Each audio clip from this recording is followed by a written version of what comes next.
Bharatiya Janata party के कार्यकर्ता के रूप में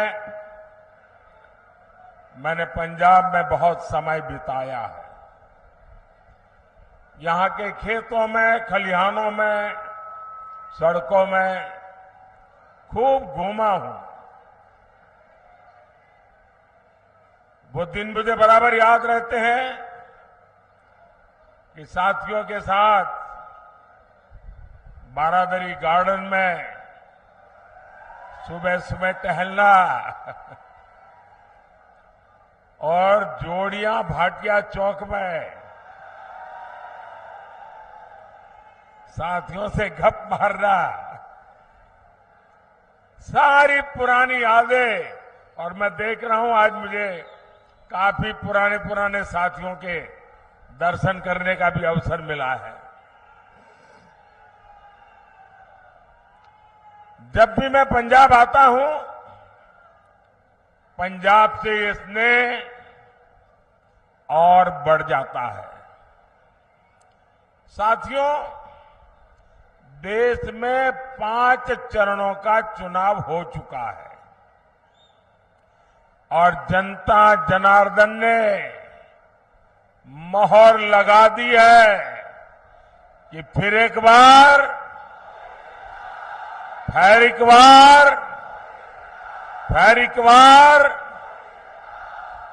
पंजाब भी अच्छे से जानता है कि उसे अपना वोट बेकार नहीं करना है। और आप तो जानते हैं, वोट उसे दीजिए जो सरकार बनाए, वोट उसे दीजिए जो विकसित पंजाब बनाने के लिए प्रतिबद्ध हो, जो विकसित भारत बनाने का संकल्प लेकर चला हो। और इसके लिए जरूरी है फिर एक बार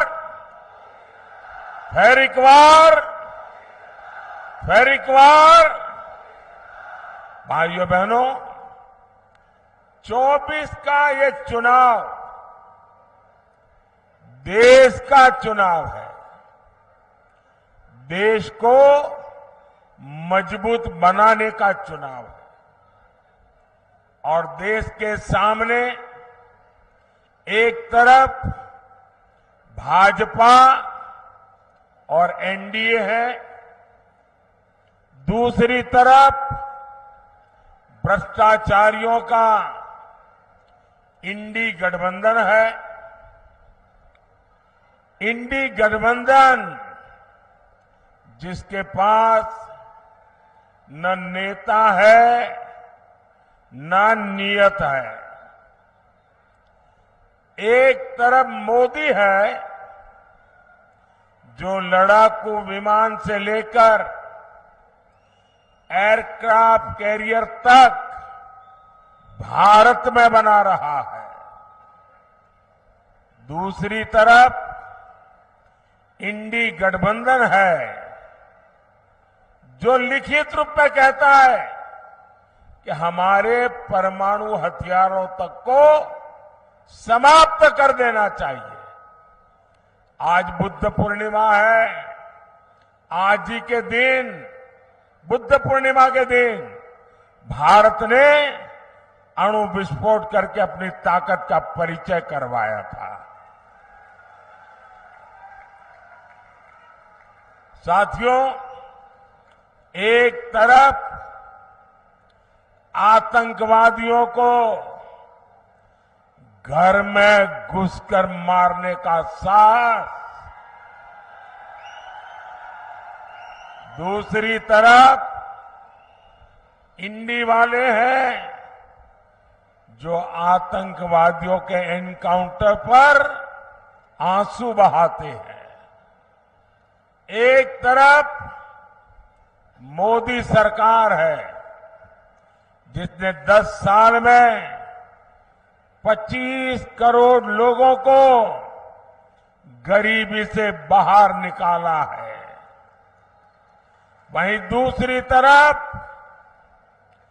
इंडी गठबंधन है जो कहता है कि आपकी कमाई, आपके खेत खलिहान का आधा हिस्सा छीन लेगा।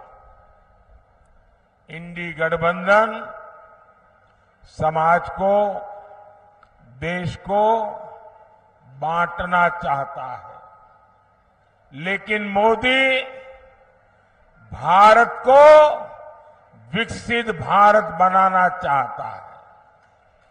और इसलिए मैं आज पंजाब की धरती पर पंजाब के मेरे भाई बहनों से मैं आज आशीर्वाद मांगने आया हूं।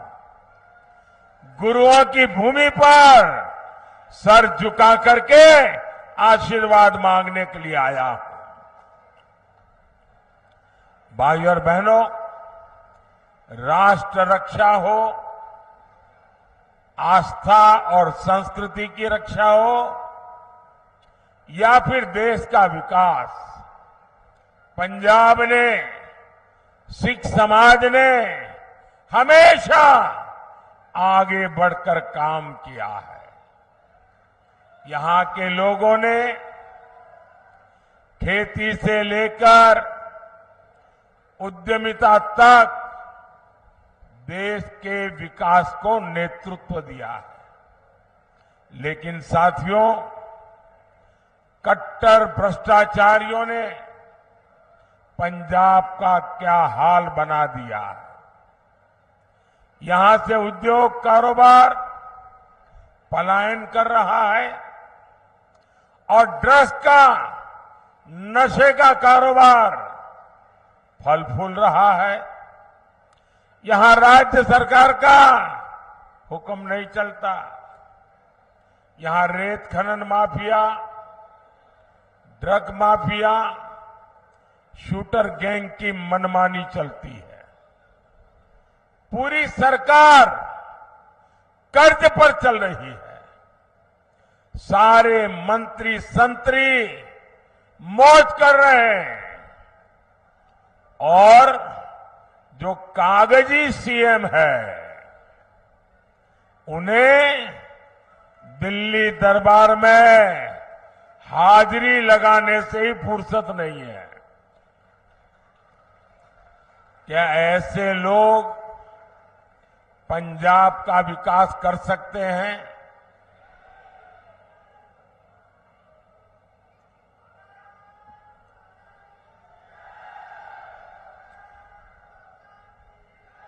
भाई और बहनों, यहां पंजाब में दिखावे के लिए दिल्ली की कट्टर भ्रष्टाचारी पार्टी और सिख दंगे के दोषी पार्टी आमने सामने लड़ने का नाटक कर रहे हैं। लेकिन सच्चाई यही है कि पंजाब और झाड़ू पार्टियां दो है, लेकिन दुकान एक ही है। यहां के लोग कुछ भी बयान दें, लेकिन दिल्ली में एक दूसरे को कंधे पर उठाकर नाच रहे हैं। और इसलिए मैं पंजाब के लोगों को प्रार्थना करता हूं कि इनसे सावधान रहना है।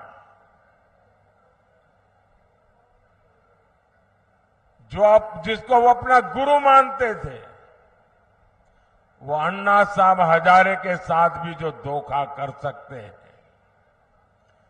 वो दिन में 10 बार झूठ बोल सकते हैं। ऐसे लोग न पंजाब का भला कर सकते हैं, न आपके बच्चों के भविष्य के लिए कुछ देख करके जा सकते हैं।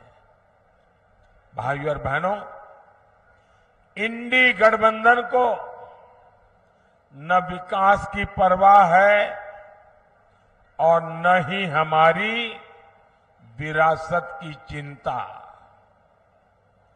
आजादी के बाद दूसरे दिन ही अयोध्या में राम मंदिर बन जाना चाहिए था, लेकिन कांग्रेस ने मंदिर का निर्माण रोका।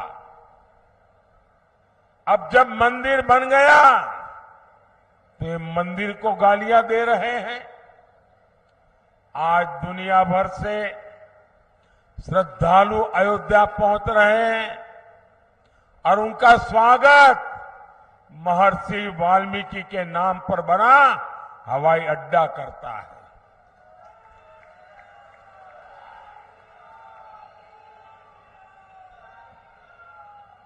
लेकिन इन्हें हर उस बात से नफरत है जिससे हमारी आस्था का सम्मान होता हो। साथियों, ये इंडी गठबंधन वाले गौर सांप्रदायिक है, ये गौर जातिवादी है, ये गौर परिवारवादी है। सत्ता के लिए ये किसी को भी धोखा दे सकते हैं। साथियों, यही कांग्रेस है जिसने सत्ता के लिए देश का बंटवारा किया और बंटवारा भी ऐसा किया कि 70 साल तक हमें करतारपुर साहिब को दूरबीन से दर्शन करने पड़ते थे और हर कोई इंसान अपमान महसूस करता है। मैं कांग्रेस वालों को कहता हूं कि जब बांग्लादेश की लड़ाई हुई 90,000 से ज्यादा पाकिस्तान के सैनिक सरेंडर कर चुके थे। 90,000 से ज्यादा पाकिस्तानी सैनिक हमारे कब्जे में थे। हुकुम का पत्ता हमारे हाथ में था। और साथियों, मैं विश्वास से कहता हूं, अगर उस समय मोदी होता,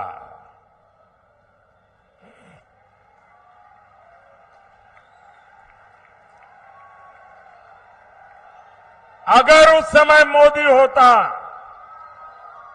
तो मैं इनसे करतारपुर साहब लेकर के रहता, तब जाकर के उनको जवानों को छोड़ता।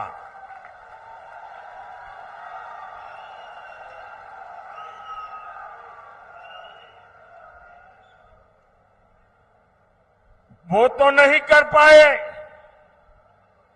लेकिन मुझसे जितनी सेवा हो सकी, क्योंकि गुरुओं की सेवा इससे बड़ा कोई धन भाग्य नहीं होता है।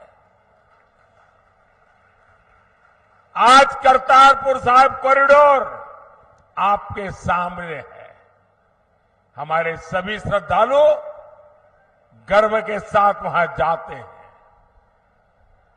साथियों, हमारी सरकार ने लंगर को टैक्स से मुक्त किया। ये पहले भी की सरकारें कर सकती थी। पहले हरमंदिर साहब में विदेशों से भक्त चंदा नहीं दे पाते थे।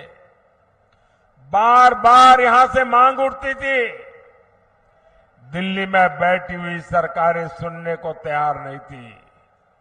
ये मोदी ने आकर के इसके नियमों में छूट दी और आज हमारे हरमिंदर साहब की सेवा दुनिया के किसी भी कोने में रहकर कोई कर सकता है। श्री फतेहगढ़ साहिब तो साहबजादे के शौर्य और शहादत का साक्षी रहा है।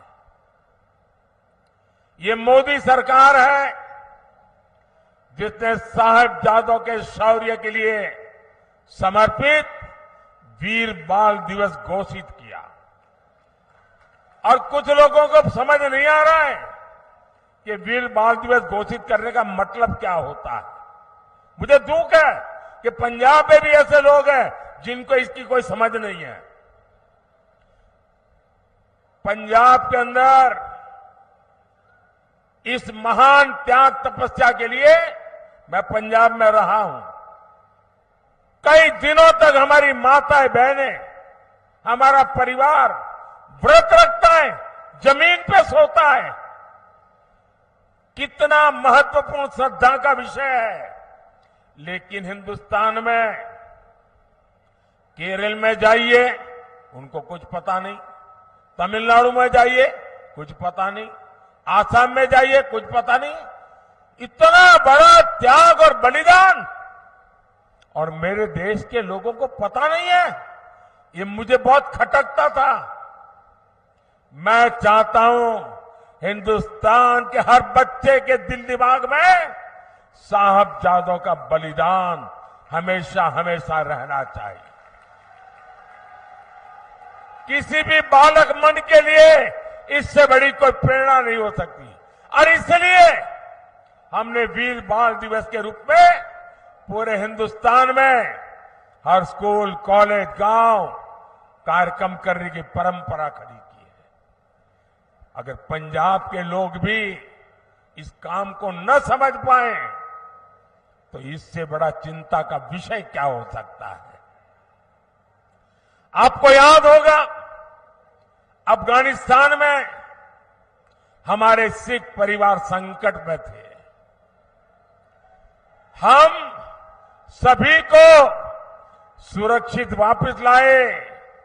हम गुरु ग्रंथ साहब के स्वरूपों को भी अदब के साथ मेरा मंत्री जाके सर पे सम्मान के साथ लेकर के आया। साथियों, ये प्रधानमंत्री की बात छोड़ दीजिए, मेरा तो आपसे खून का नाता है। गुरु गोविंद सिंह जी के जो पहले पंच प्यारे थे, उसमें मेरा एक द्वारिका का पंच प्यारों में था जी। मेरा आपसे खून का रिश्ता है। इतना ही नहीं, आज अगर जामनगर में जाएंगे तो वहां जो सबसे बड़ा अस्पताल है वो गुरु गोविंद सिंह जी के नाम पर है, जिस जामनगर जिले में द्वारिका पड़ता है।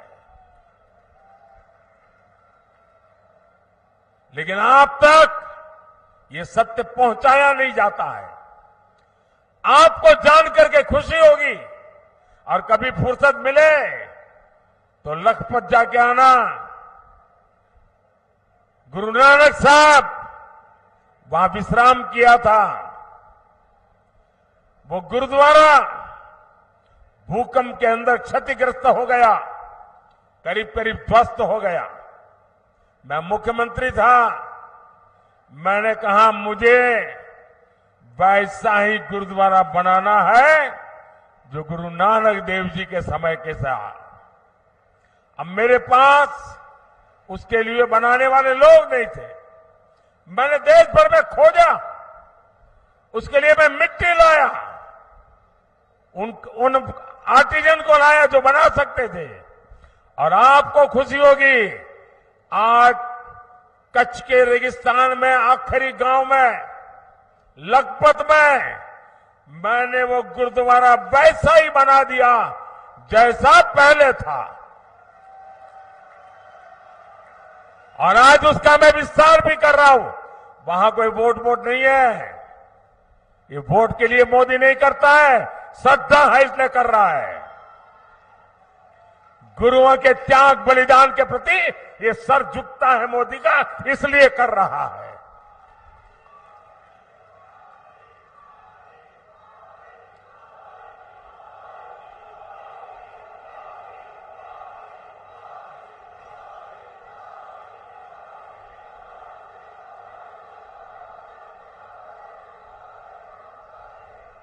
सबका साथ, सबका विकास की यही भावना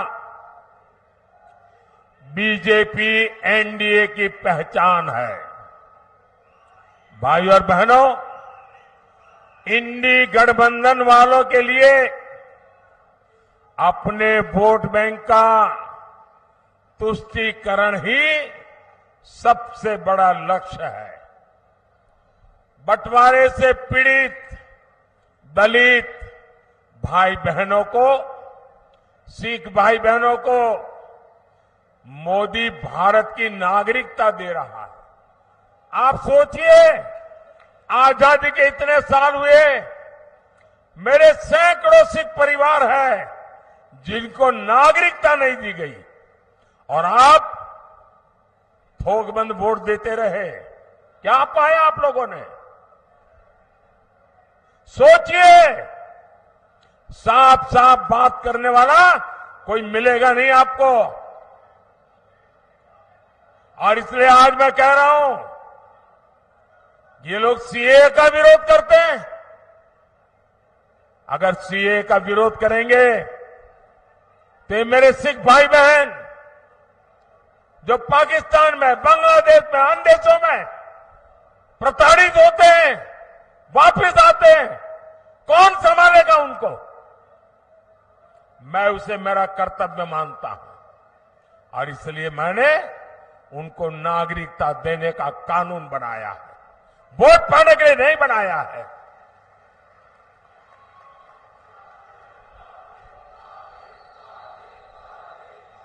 और ये इंडिया अलायंस वाले देख लीजिए, सीए के नाम पर दंगे कराए और ये आज भी कह रहे हैं कि वो वापस आएंगे तो सीए को खत्म कर देंगे। आप मुझे बताइए, क्या बंटवारे के पीड़ित सिखों को भारत की नागरिकता देना गलत है क्या? देनी चाहिए कि नहीं देनी चाहिए? मोदी सही कर रहा है कि नहीं कर रहा है? साथियों, गुरुओं ने हमें सामाजिक न्याय की सीख दी है। इसलिए भाजपा दलितों, पिछड़ों के सच्चे सामाजिक सशक्तिकरण पर बल दे रहा है। मोदी ने देश और दुनिया में बाबा साहब आंबेडकर को समर्पित पंचतीर्थ बनाए हैं। संत रविदास के अनुयायियों का तो बार बार मुझे बनारस में स्वागत करने का अवसर मिलता है। और अभी मध्य प्रदेश में जहां हमारी सरकार है, संत रविदास जी का भव्य मंदिर बना रहे हैं हम। काशी में संत रविदास जी की जन्मस्थली का विकास किया जा रहा है। गरीब का बेटा हर गरीब की चिंता करता है। हर जरूरतमंद को मुफ्त अनाज मिलता रहेगा। इसके लिए मैंने मुफ्त राशन की योजना चलाई है। मोदी 5 लाख रुपए तक के मुफ्त इलाज की सुविधा दे रहा है। मोदी ने जल जीवन मिशन शुरू किया है ताकि आपको घर में नल से शुद्ध पानी मिले। इससे प्रदूषित पानी से होने वाली अनेक घातक बीमारियों से हम बच पाएंगे। साथियों, पंजाब को 5 नदियों का आशीर्वाद मिला है। यहां के किसान मिट्टी से सोना पैदा करते हैं, लेकिन ये इंडिया वाले किसानों से भी झूठ बोलते हैं। इन्होंने किसानों से एक वायदा किया, पूरा नहीं किया है। ये भाजपा है जो किसान कल्याण को प्राथमिकता देती है। बीते 10 साल में पंजाब से गेहूं और धान की रिकॉर्ड खरीदी हुई है। 10 साल में हमने एमएसपी में 2.5 गुना वृद्धि की है। यहां पंजाब के हर किसान को पीएम किसान सम्मान निधि के करीब 30,000 रुपये, एक एक किसान को 30,000 रुपए मिल चुके हैं। केमिकल खेती से धरती मां को बचाने के लिए हमारी सरकार नेचुरल फार्मिंग पर जोर दे रही है। साथियों, भारत तभी विकसित होगा जब पटियाला जैसा हमारा सेंटर विकसित होंगे। आने वाले 5 साल में भारत एक बड़े मैन्युफैक्चरिंग हब बनने की तरफ आगे बढ़ रहा है। इसका सीधा लाभ पंजाब को और पटियाला जैसे शहरों को होने वाला है। हमने एजुकेशन सेक्टर को विदेशी संस्थानों के लिए खोल दिया। इससे विदेशी यूनिवर्सिटीज भी देश में कैंपस खोल रही है। इसका लाभ भी पटियाला जैसे एजुकेशन हब को होगा। ये तो स्पोर्ट्स का एक बड़ा सेंटर है। मोदी का संकल्प भारत को खेल महाशक्ति बनाने का है और 2029 जब यूथ ओलंपिक होगा, 2036 जब ओलंपिक होगा, भारत तैयारी कर रहा है ये ओलंपिक हिंदुस्तान की धरती पर हो। और इसलिए खिलाड़ियों और स्पोर्ट्स इंफ्रास्ट्रक्चर पर इतना खर्च किया जा रहा है। भारत में ओलंपिक्स हो, इसके लिए हम पूरी तैयारी कर रहे हैं। इससे देश में स्पोर्ट्स इकोनॉमी का निर्माण होगा, नई नौकरियां, नए रोजगार बनेंगे। भाइयों और बहनों, 1 जून को आपको विकसित पंजाब के लिए, विकसित भारत के लिए वोट करना है। पटियाला से परिणीत कौर जी, फतेहगढ़ साहिब से गेजाराज वाल्मीकि जी, संगरूर से अरविंद खन्ना जी, भटिंडा से परमपाल कौर सिद्धू जी, फरीदकोट से हंसराज हंस जी को ज्यादा से ज्यादा वोट से विजयी बनाए। और आप जब इनको वोट देते ना, वो वोट सीधा सीधा मोदी के खाते में जाता है। और इसलिए मैं आज पंजाब की धरती से, मेरी ये पहली चुनाव सभा से सभी पंजाब के नागरिकों को आग्रह करता हूं कि हमें पंजाब को बदलना है। हमें पंजाब को नई ऊंचाइयों पर ले जाना है। हमें पंजाब को वो पुराना गौरव वापस लौटाना है। और ये काम सिर्फ और सिर्फ भाजपा कर सकती है। मैं आपका साथ चाहता हूं।